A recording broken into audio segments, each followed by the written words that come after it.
Assalamualaikum warahmatullahi wabarakatuh.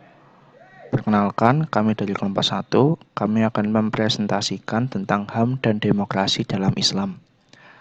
Dimulai dari perkenalan. Yang pertama, saya Gilang Ajuno Pratama.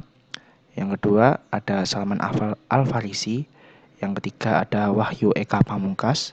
Yang keempat, ada Fernanda Nurmansyah Hidayat. Yang kelima, yaitu Muhammad Ammar Hussein.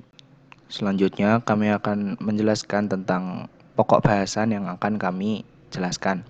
Yang pertama yaitu kontribusi umat Islam dalam perumusan dan menegakkan hukum di Indonesia.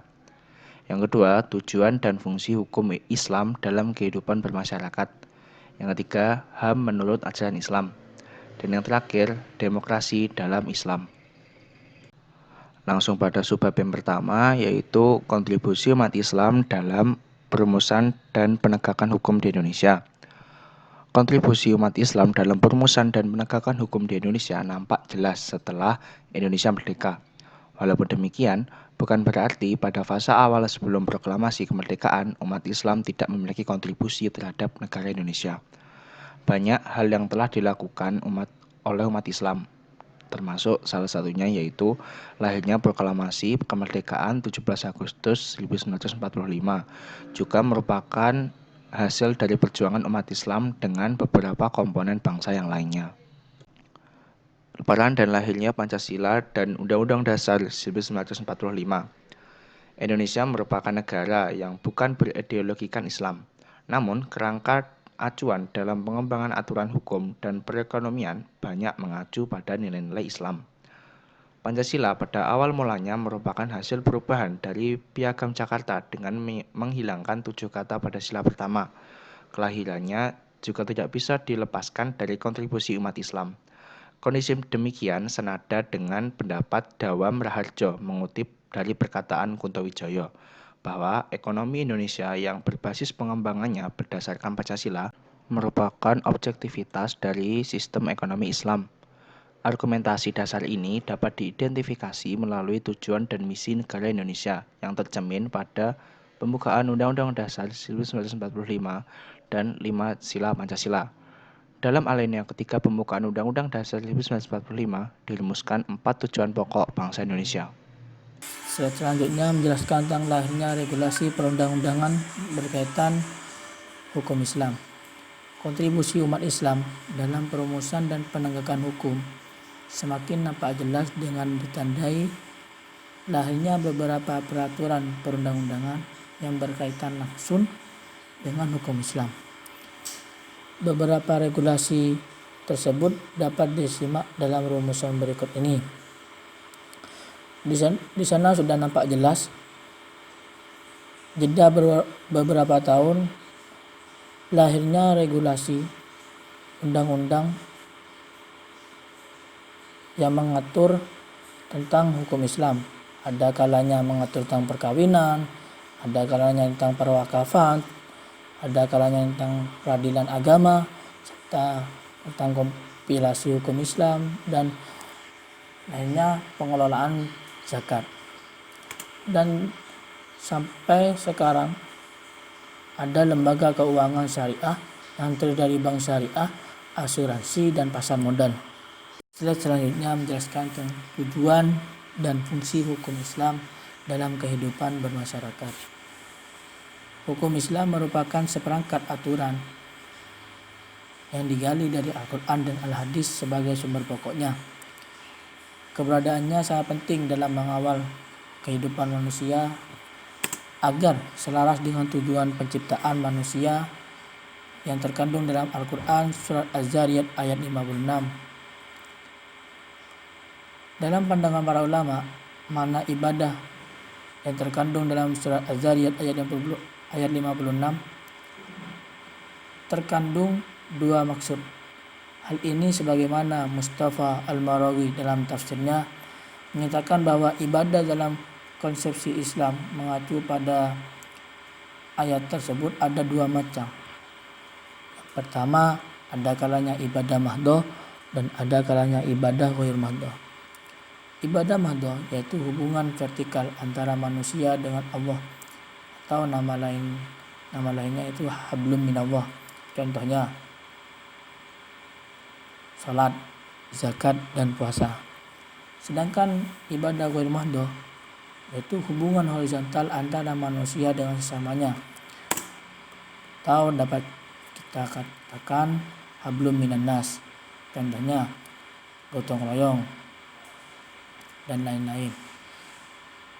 Dilihat dari segi isinya, hukum Islam dapat diklasifikasikan dalam 3 kelompok. Ada kalanya perintah, larangan, dan pilihan.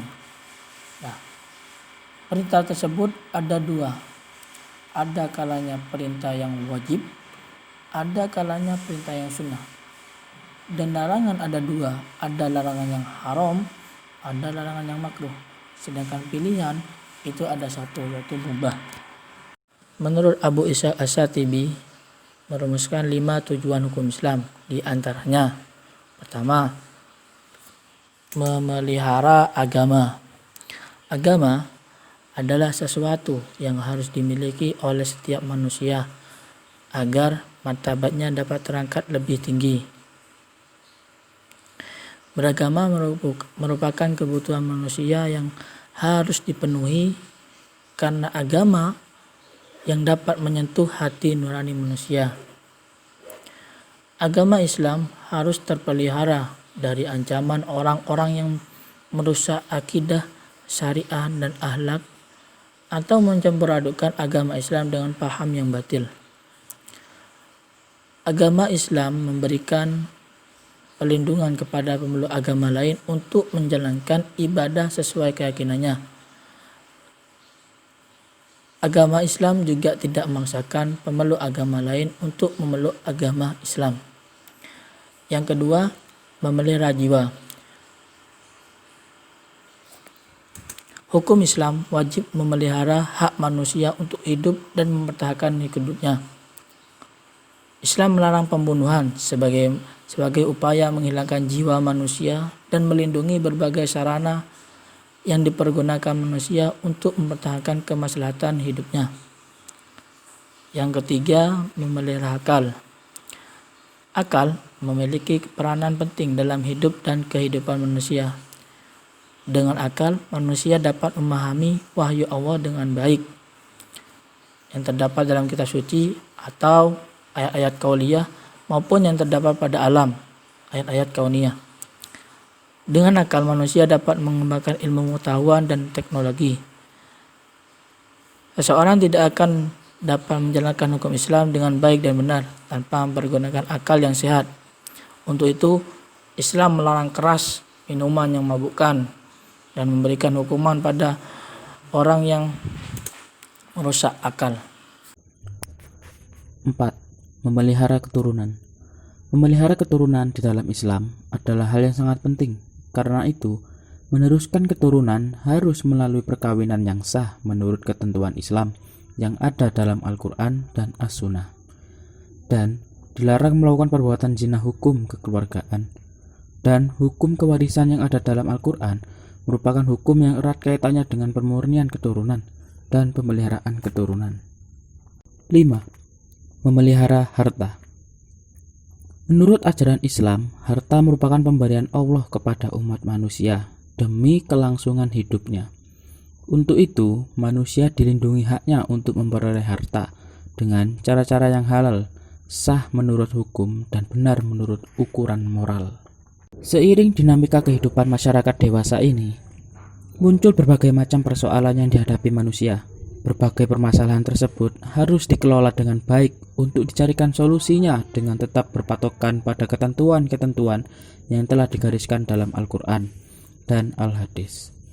Dari hal tersebut, hukum Islam dalam kehidupan bermasyarakat memiliki fungsi yang dapat dijabarkan di bawah ini. Fungsi hukum Islam. 1. Fungsi ibadah. Fungsi ibadah merupakan kewajiban pokok yang harus dilakukan oleh setiap manusia sebagai bagian dari perintah agama. 2. Amar ma'ruf nahi munkar merupakan perintah dan larangan yang harus dijalankan oleh setiap manusia dalam rangka untuk mencapai kemaslahatan atau kebaikan dan menjauhi kemudaratan atau keburukan di dunia dan akhirat. 3. Fungsi jawajir merupakan sanksi yang akan diterima manusia tatkala melakukan tindakan yang melanggar hukum Islam, seperti ketentuan qisas, diat, dan takzir. 4. Tanjin wa islah al-ummah. Fungsi ini untuk memperlancar interaksi dalam kehidupan masyarakat agar terwujud masyarakat yang harmonis, aman, dan sejahtera. 3. HAM menurut ajaran Islam. Pada dasarnya, semua Rasul dan Nabi Allah adalah pejuang-pejuang penegak hak asasi manusia yang paling gigih. Mereka tidak hanya sekedar membawa serangkaian pernyataan akan hak-hak asasi manusia sebagaimana termuat dalam kitab-kitab suci, akan tetapi sekaligus memperjuangkannya dengan penuh kesungguhan dan pengorbanan. Al-Quran menegaskan bahwa Islam adalah agama yang sempurna. Di samping mengajarkan hubungannya dengan Sang Pencipta, Hablum minallah, juga menegaskan tentang pentingnya hubungan antar manusia, Hablum minal nas. Pengakuan ini bukan hanya berdasarkan truth claim umat Islam, tapi kaum orientalis pun mengakui kesempurnaan yang mencakup seluruh aspek kehidupan manusia itu. Sebagaimana V. N. Dean menyatakan bahwa Islam adalah perpaduan yang sangat sempu, agama, sistem, politik, pandangan hidup, dan penafsiran sejarah. Demikian pula Gibb menyatakan bahwa sungguh ajaran Islam jauh lebih bani sebuah sistem teologi. Islam adalah peradaban yang sangat sempurna. Dalam hubungan dengan HAM, dari ajaran pokok tentang Hablum minallah dan Hablum minal nas, muncul dua konsep hak, yakni A manusia, hak A insan, dan hak Allah. Setiap hak saling melandasi satu sama lain. Hak Allah melandasi hak manusia dan juga sebaliknya. Konsep Islam mengenai kehidupan manusia ini didasarkan pada pendekatan teosentris atau yang menempatkan Allah melalui ketentuan syariatnya sebagai tolak ukur tentang baik buruk tatanan kehidupan manusia, baik sebagai pribadi maupun sebagai warga masyarakat atau warga negara.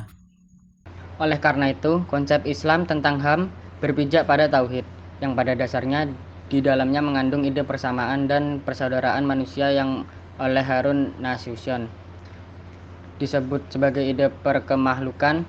Ide perikemahlukan memuat nilai-nilai kemanusiaan dalam arti sempit. Ide perikemahlukan mengandung makna bahwa manusia tidak boleh sewenang-wenang terhadap sesama makhluk, termasuk juga pada binatang dan alam sekitar. Berdasarkan tingkatannya, Islam mengajarkan 3 bentuk hak asasi manusia, yaitu pertama, hak darwi, hak dasar. Sesuatu dianggap hak dasar apabila hak tersebut dilanggar, bukan hanya membuat manusia sengsara, tetapi juga hilang eksistensinya, bahkan hilang harkat kemanusiaannya, misalnya mati. Kedua, hak aji, hak sekunder, yakni hak-hak yang bila tidak dipenuhi akan berakibat pada hilangnya hak-hak elementer. Misalnya, hak seseorang untuk memperoleh sandang pangan yang layak, maka akan mengakibatkan hilangnya hak hidup. Ketiga, hak tahsini, yakni hak yang tingkatannya lebih rendah dari hak primer dan sekunder. Hukum Islam juga dapat menentukan hukum dalam konteks hak asasi manusia. Dalam Piagam Madinah, 2 ajaran pokok yang berhubungan dengan HAM, yaitu pemeluk agama Islam adalah satu umat walaupun mereka berbeda suku bangsa, dan hubungan antara komunitas muslim dengan non-muslim berdasarkan pada prinsip 1. Berinteraksi secara baik dengan sesama tetangga. 2. Saling membantu dalam menghadapi musuh bersama. 3. Membela mereka yang teraniaya. 4. Saling menasehati. 5. Menghormati kebebasan beragama. Ketentuan HAM yang terdapat dalam Deklarasi Kairo adalah sebagai berikut. 1. Hak persamaan dan kebebasan. 2. Hak hidup. 3. Hak perlindungan diri. 4. Hak kehormatan pribadi. 5. Hak berkeluarga. 6. Hak kesetaraan wanita dengan pria. 7. Hak anak dari orang tua. 8. Hak mendapatkan pendidikan. 9. Hak kebebasan beragama. 10. Hak kebebasan mencari suaka. 11. Hak memperoleh pekerjaan. 12. Hak memperoleh perlakuan sama. 3. Hak kepemilikan. Dan yang terakhir 14. Hak tahanan. 4. Demokrasi dalam Islam. Di dalam Al-Quran terdapat banyak ayat yang terkait dengan prinsip-prinsip utama demokrasi. Antara lain, Quran Surat Ali Imran ayat 159 dan Asy-Syu'ara ayat 38, yang berbicara tentang musyawarah. Al-Maidah ayat 8 dan Al-Syu'ara ayat 15 berbicara tentang keadilan. Al-Hujurat ayat 13 tentang persamaan, An-Nisa ayat 58 tentang amanah, Ali Imran ayat 104 tentang kebebasan mengkritik, An-Nisa ayat 59 dan 83, dan juga Asy-Syu'ara ayat 38 tentang kebebasan berpendapat dan seterusnya. Elemen-elemen pokok demokrasi dalam perspektif Islam meliputi 1. Asy-Syu'ara, 2. Al-Musawah, 3. Al-Adalah, 4. Al-Amanah, 5. Al-Masuliyah, 6. Al-Huriyah. Kemudian, apakah makna masing-masing dari elemen tersebut? 1. Asy-Syura merupakan suatu prinsip tentang cara pengambilan keputusan yang secara eksplisit ditegaskan dalam Al-Quran. 2. Al-Musawah adalah kesejaran egaliter yang artinya tidak ada pihak yang merasa lebih tinggi dan dari yang lain sehingga dapat memaksakan kehendaknya. Penguasa tidak dapat memaksakan kehendak terhadap rakyat, berlaku otoriter dan eksploitatif. Kesejaran ini penting dalam suatu pemerintahan demi menghindari dari hegemoni penguasa atas rakyat. 3. Al-Adalah adalah keadilan. Artinya, dalam menegakkan hukum termasuk rekrutmen dalam berbagai jabatan pemerintah harus dilakukan secara adil dan bijaksana. Pemerintah tidak boleh kolusi dan nepotis. Arti penting dari penegakan keadilan dalam sebuah pemerintahan ini ditegaskan oleh Allah Subhanahu wa Ta'ala dalam Al-Quran. Nomor 4, Al-Amanah adalah sikap pemenuhan kepercayaan yang diberikan seseorang kepada orang yang lain. Oleh sebab itu, kepercayaan atau amanah tersebut harus dijaga dengan baik dalam konteks kenegaraan, pemimpinan, atau pemerintahan. Yang diberikan kepercayaan oleh rakyat harus mampu melaksanakan kepercayaan tersebut dengan penuh rasa tanggung jawab. Al-Masuliyah adalah tanggung jawab sebagaimana kita ketahui bahwa kekuasaan dan jabatan itu adalah amanah yang harus diwaspadai. Rasa tanggung jawab bagi seseorang pemimpin atau penguasa harus dipenuhi. Dan kekuasaan sebagai amanah ini memiliki dua pengertian, yaitu amanah yang harus dipertanggungjawabkan di depan rakyat dan juga amanah yang harus dipertanggungjawabkan di depan Allah. Nomor 6, Al-Hurriyah adalah kebebasan. Artinya bahwa setiap warga masyarakat diberi hak dan kebebasan untuk mengekspresikan pendapatnya. Sepanjang hal itu dilakukan dengan cara yang bijak dan memperhatikan akhlak al-karim. Dan dalam rangka al-amr bil ma'ruf wa an-nahi al-munkar, maka tidak ada alasan bagi penguasa untuk mencegahnya. Terima kasih. Sekian. Wassalamualaikum warahmatullahi wabarakatuh.